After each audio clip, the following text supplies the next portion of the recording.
Hello guys and welcome to How to Socials. In this video I'm going to show you how to block a person on Snapchat. So let's start.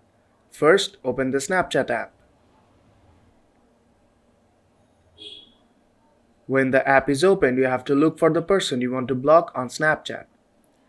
In this instance, I will pick a person from my friend list. And for that, you have to go to your profile by tapping on the profile icon on top left corner. Now tap on My Friends.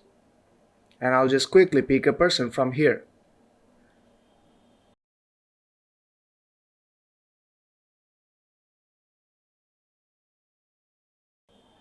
Then tap on their Bitmoji to go to their profile.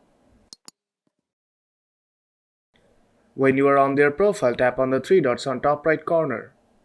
And here you will see the option Block. Now tap on that.